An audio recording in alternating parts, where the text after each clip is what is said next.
Hello folks, and welcome back to another review and thoughts on. This time checking out the latest installment of the VHS franchise, or set of films. This one is, another anthology. Now, I want to say this one focuses on of course it focuses on Halloween, hence the title. But in terms of, year, all these stories are taking place. I guess most of them are either in the 80s, late 80s, I guess, because there's a lot of retro styled footage. Of course, we had VHS Beyond, which that was pretty much sci-fi, which I remember not minding overall, except for one segment I thought was horrible. It had nothing to do with sci-fi. That was just a dumb segment. But this one, again, we have, what, five stories? There's 1, 2, 3, 4, 5. Yeah, so we have 5 segments and one, of course, wraparound, which is not really a wraparound because it has nothing to do with, at least in the first film, the wraparound actually meant something overall. Remember my review on the first one, and even the second one, I believe, wraparound at least somewhat dealt with what was going on, or led into the next segment. Here, it's just the wraparound is basically diet phastasma, basically a drink. I guess you can say Pepsi, Coke, Dr. Pepper, some type of soda company is trying to launch a new soda called Diet Phantasma. Captain Phasma? No. Pretty much they bring in multiple subjects to try the formula or the drink, pretty much. And we find out, I guess, basically the guy, well, they don't really explain it, but I watched the review and they explain like what was going on. Basically, the guy, the head of this company, is trying to get people to buy this new soda product, but he wants to do it using, I guess, ghost plasm or something.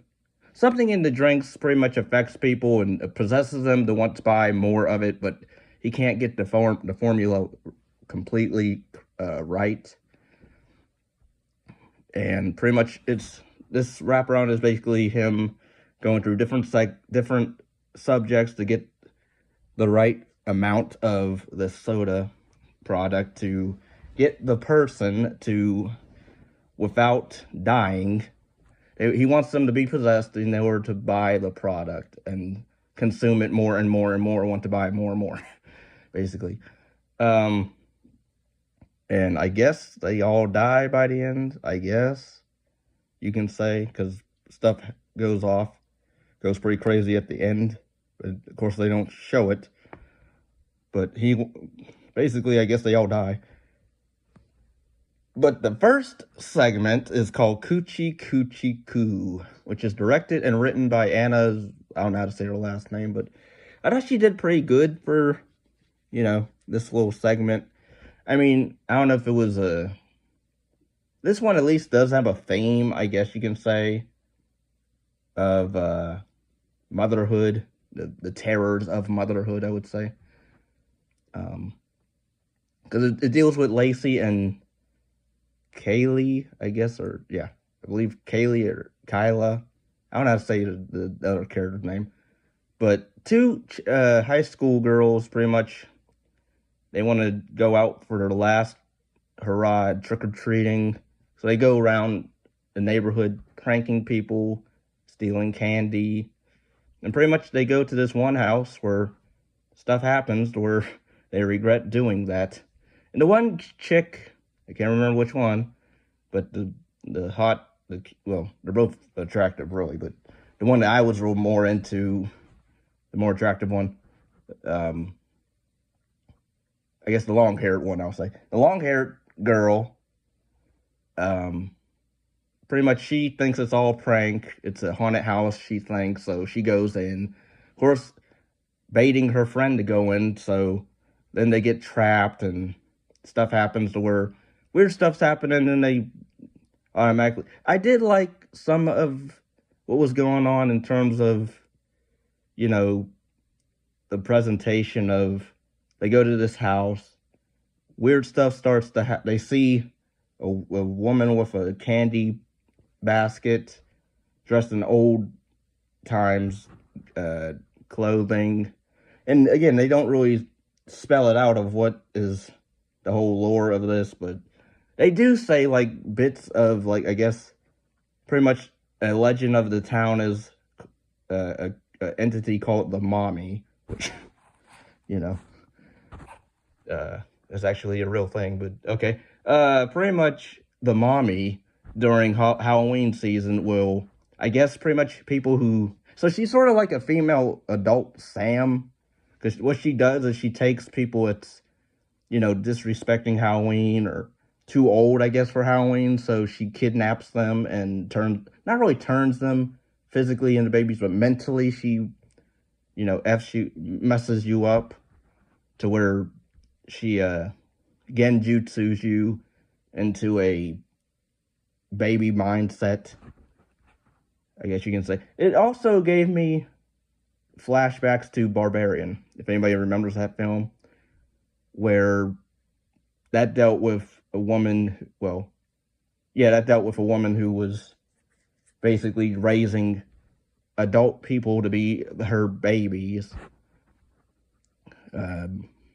Which, that one, like, that's what kept flashing back. That's what I kept going back to in terms of this movie. In terms of this segment to that movie. There's not. I guess you could say there's some gross out scenes where, the Mommy entity. I guess she's, not really I guess she's a ghost, I guess she is a ghost, but then, can she be harmed? Because like the two girls, like they sort of try to fight her, but not really. They don't really try to harm her.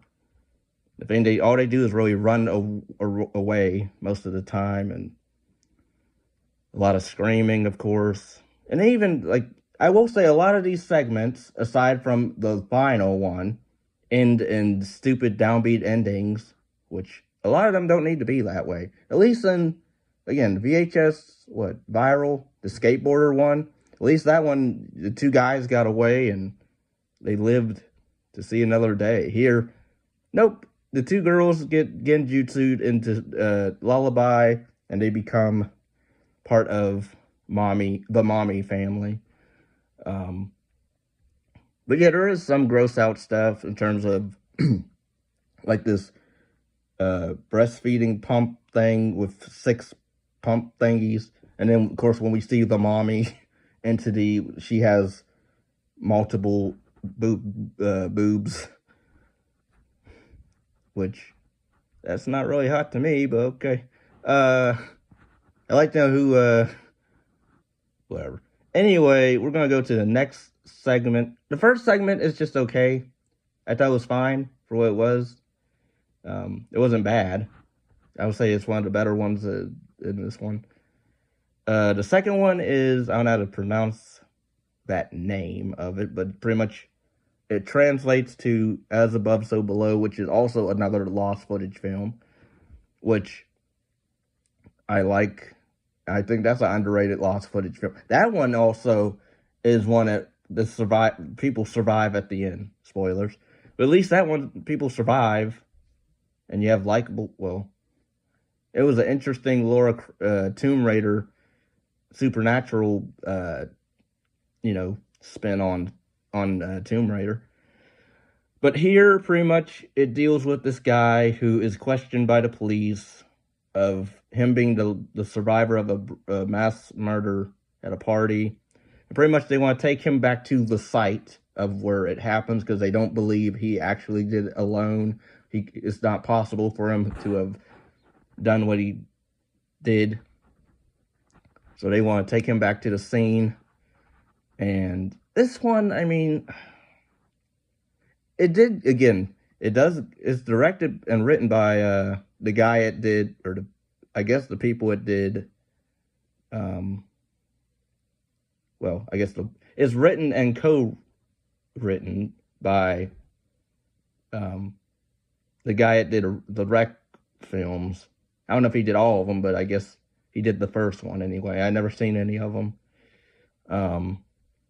But yeah, this one, I mean, I don't know. Like, again, it was interesting. I like the concept of, police don't, take the guy that they don't believe could have done this horrible crime. They take him back to the scene, to the location, to try to get him to remember or go do a walkthrough, basically, of how he did it, what happened, what led up to it. I like the idea of that, and then it's mixed with supernatural elements, but I would like if it was more of a psychological one. This one, again, it does really deal with Halloween also. Like they're like the flashback of him telling the story, because it cuts back and forth to him during the incident, and then it's going back to him telling of how stuff happened. So I like the idea of that, but this haunted, I guess, cave or building, because it's like they went into a catacomb and then into this other room, part of a building, and there's like a phone, and the phone rings every time you read this word on the wall. And then pretty much it's lame, because all happens is he says the words out loud, he gets possessed again, and then he kills the remaining team of cops or investigators. And pretty much it ends with, downbeat, of course. I don't know. I guess he lives, but again, what's it matter? Because he's not real evil, but you know what I mean. So to me, this one was kind of boring. Not even kind; it was boring. Aside from the idea of, again, the guy Eric trying to convince the police he did this. Other than that, like the acting, I can't really say if the acting. I will say the first segment, the acting was really good. Well, fine from both actresses. The wraparound people acting wise is fine. I did like the main villain, I guess you can say, the owner guy. And then you have the third segment. But I would say this the second segment sucks. I would say skip it. Could you just watch Talk to Me? Because at least that one, that dealt with a haunted object or a possessed object. Here is this third segment is called Fun Size, and this one was interesting. It's a goofy one a bit. It reminded me a bit of maybe Five Nights at Freddy's, maybe. What if Roadblocks was an actual... What if they made a Roblox live action film, but it's tampered with a little bit, or tweaked a bit to where they can't get sued. Or there's if you've seen some of these horror kid online video games, indie video games with different, Elmo's horror Elmo thing, or these children's shows, but they turn them into video games that are horror elements, or even Sesame Street for one, that one was pretty good. Now, but this one, it gave me those type of vibes. Again, this one deals with a group of friends. Two of them are engaged, although I guess it's hinted at or said the one girl isn't really all that happy about being engaged, and she's having second thoughts. But pretty much they come across this bizarre uh, bowl of candy with a sign that says you can only take one piece of candy. Of course, what happens? Of course, they aim to take more than what is they're allowed to have, and pretty much they get sucked into this other dimension through this candy bowl, which I thought was interesting. It reminded me a bit of a Goosebumps episode. If it, really, that's what it is. I guess you can sort of say if Goosebumps was a bit made for adults, R-rated anyway, this would be one of the episodes. Because I did think it was fine for what it was. The acting was okay. Again, good gore, I will say. I will say this VHS movie, does have pretty good gore, as most of them do. But this one I thought was decent enough. But yeah, they get stalked by this being named Fun Size, I guess, and humanoid mascot with supernatural powers. If you cut its hand open, it just shoots out M&Ms, I guess. That's what it looked like out of its arm. So it's like made out of candy. And also, I like the fact that if every victim it kills, they go through this.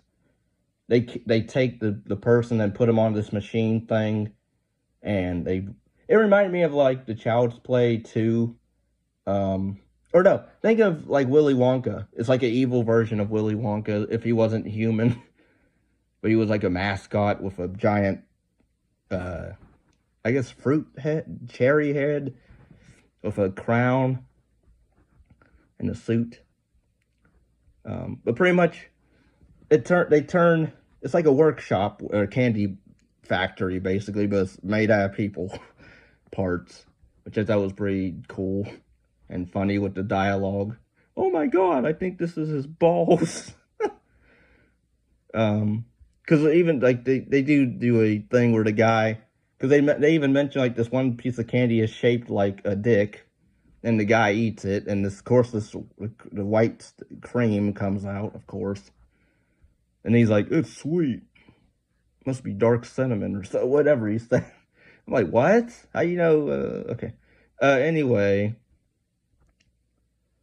But yeah, pretty much it ends downbeat. Again, like the rest of them do. Fun Size, of course, kills the last, who you think would be a final girl. Nope.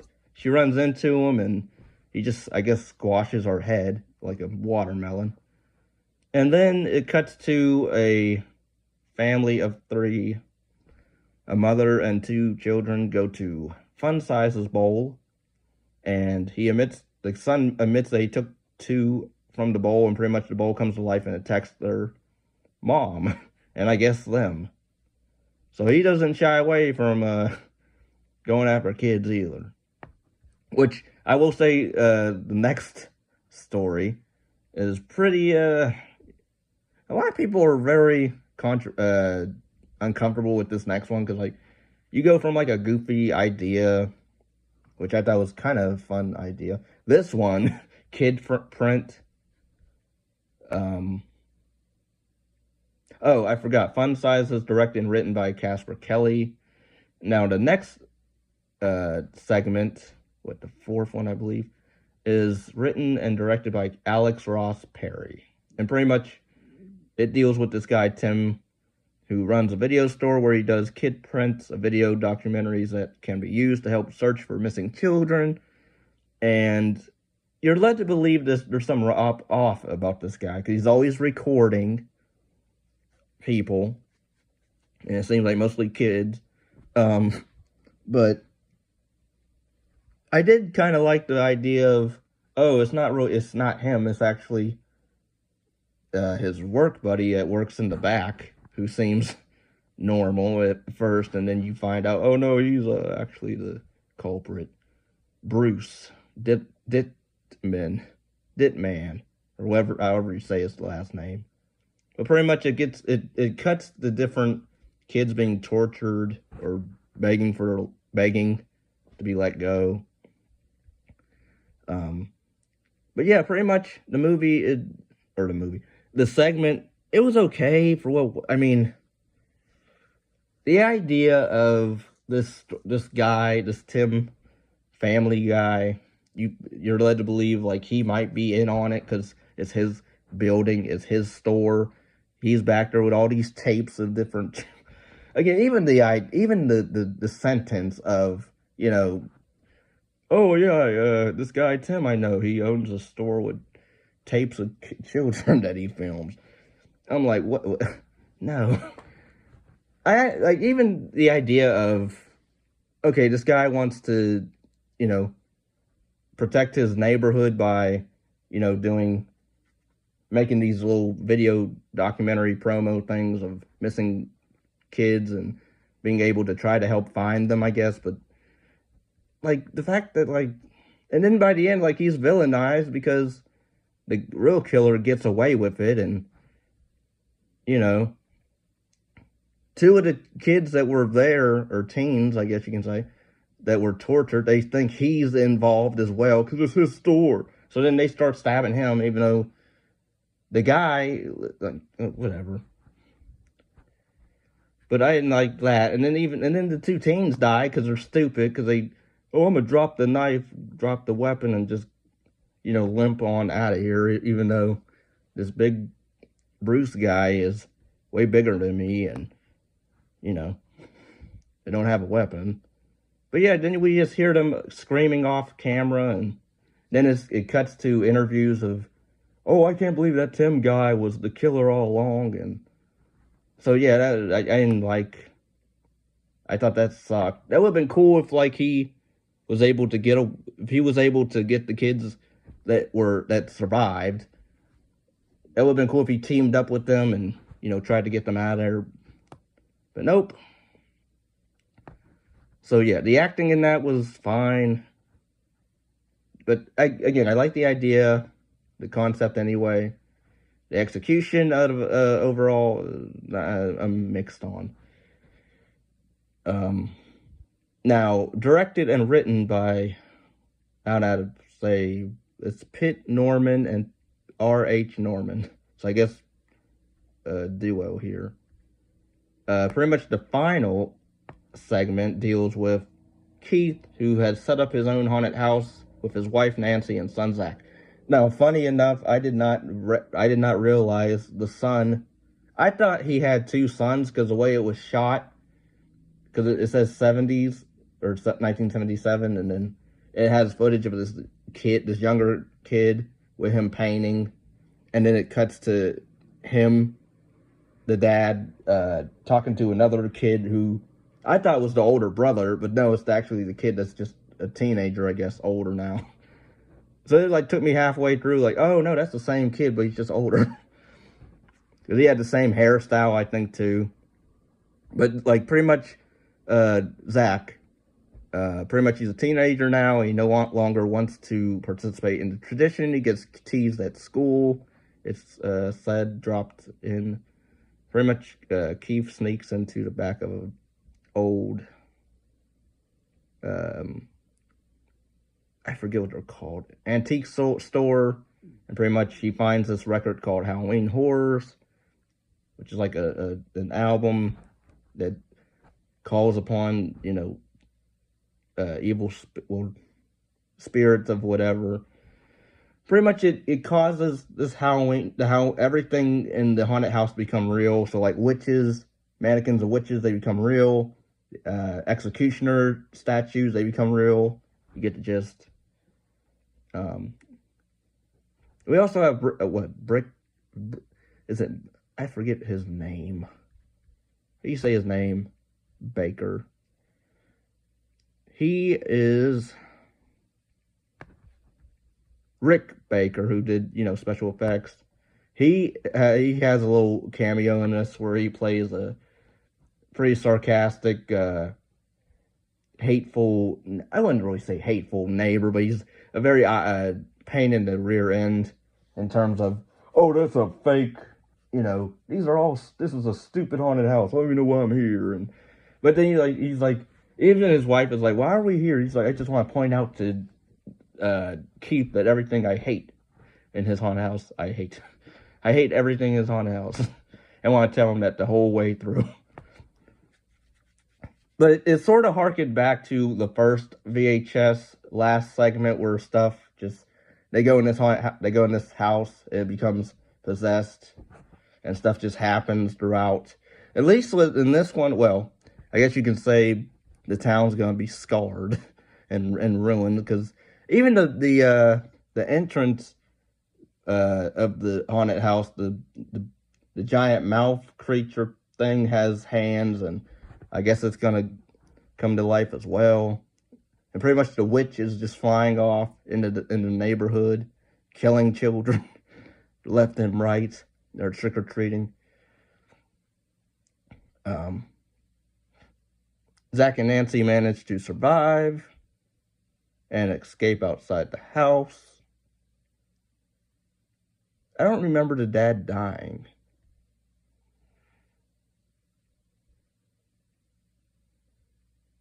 I guess he died because it says Zach and Nancy managed to survive, but it doesn't say Keith.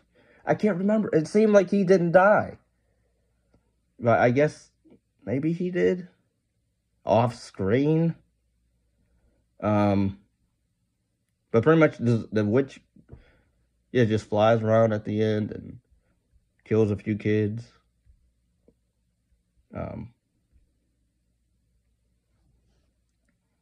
And then that's it. Like, it just ends in kind of chaos by the end. Now, again, this one was fine. It was shot very well. Or fairly well, anyway. Not very, but fairly well. The idea of, this family wanting to outdo different haunted houses in the neighborhood and trying to make theirs the most scariest it can be. That was interesting. I like the dynamic of the son and the dad a bit, where the son is sort of, I'm not into this anymore, so leave me alone. And the dad's very passionate about, doing a haunted house for Halloween. And I did like the wife. She's very supportive the whole time. And also cool. She's not one to mess with because she's willing to, fight back. She presumably kills the witch, but then not really. But yeah, overall, I would say the only segment I didn't care for was the second one. But Coochie Coochie Coo was fine. I wouldn't mind a full film on that idea, although I guess we did get one with Barbarian. So fun size, I would really like to see a full film of that, please. Can somebody fund that? Kid print, again, the idea, the concept is fine. I guess you can, it was fine. It's one of the better ones, I would say. I guess if you don't want to see like kids' death on screen, I wouldn't recommend that one. House or Home Haunt. Again, I would like to see a full film of that. I wouldn't mind seeing that. An actual feature length film. Feature length of that. But yeah, overall, this VHS Halloween, I would say is better, I guess, than Beyond, which it can't even. But I would say Stork from Beyond I thought was really good.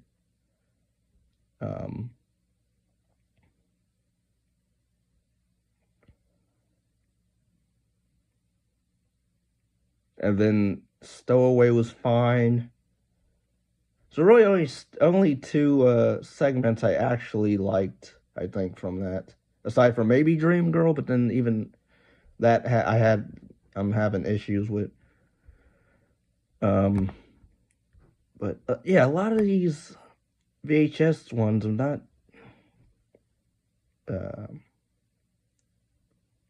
not too fond of.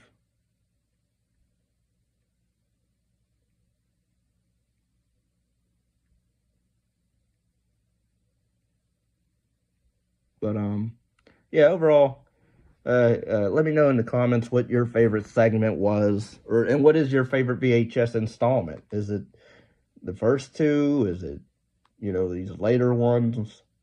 Like, what is your favorite installment, and what is your favorite segment from each of those? Um, Also, if anybody's interested in requesting content, movie reviews, commentaries, reaction videos, music reviews, comment or not comment. Comment. My PayPal is down below. Links in the description. Patreon. Also, my BitChute channel is in the description as well for earlier uh, releases of videos. So you can actually go over there for free and watch earlier videos that I'll put before I put on YouTube most of the time. So yeah, thanks for watching. Take care. Peace and love.